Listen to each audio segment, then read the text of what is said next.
Hi, Carl here for ProAV TV, and today we're talking about Sony, or more specifically, their new 18-110mm lens. This is designed as an all-purpose video lens for users of the FS5 or the FS7. It gives you the standard focal lengths you need in everyday shooting so that you can rely on just one lens to cover you for most situations. Great for anyone doing run and gun filmmaking, documentary, news, weddings. Basically, if you're reacting to the world around you when you're filming, rather than being in complete control, this would be a great lens for you. To really understand the lens though, you need to know what came before it. So this is Sony's 28-135mm lens, which was released alongside the FS7 when it first launched 2 years ago. It had some really great features: built-in power zoom, optical steady shot, the choice of a clicked or declicked aperture ring, and full manual focus rather than fly-by-wire focusing, which you find on Sony's still glass. It was also built to cover a full-frame sensor, which you would have thought would be a great thing, but actually, because the cameras it's used on super 35mm cameras rather than full-frame ones, it ended up a rather strange focal length. 28mm at its widest end is just not quite wide enough on a camera like the FS7 or the FS5 when you're using the lens as a standard zoom.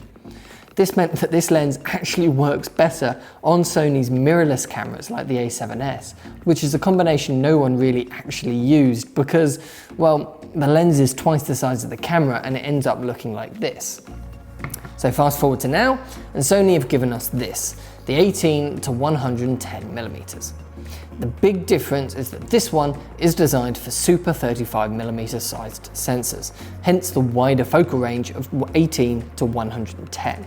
18 is significantly wider than 28, and it's a very common wide focal length to use. You do lose a little on the telephoto end as it finishes at 110mm rather than 135, but after testing it, the difference isn't actually as much as you might think. So this focal range is much more convenient when you're using an FS7 or an FS5, making this the best standard zoom in Sony's range for those cameras. The focal length isn't the only thing Sony have changed here though. They've also added some pitch gears to the focus ring so that you can use a follow focus if you want to. Plus the manual zooming has been completely overhauled. On the older lens, when you zoomed manually, it had to use the servo motors, giving you a smooth but slightly slow and unresponsive response when you zoomed. On this lens, however, when you flip that switch on the side to go from servo to manual, it completely disengages the servo motors and gives you actual manual control. It's a small change, but it does make the lens so much nicer to use day to day. Sony have designed these lenses for use in video and have done their best to minimize any focus breathing, axial shift, technical elements like that. In my brief tests, I did notice a little breathing, but it's very minimal. Perhaps slightly better than the older 28-135mm lens, but they're both pretty good to be honest.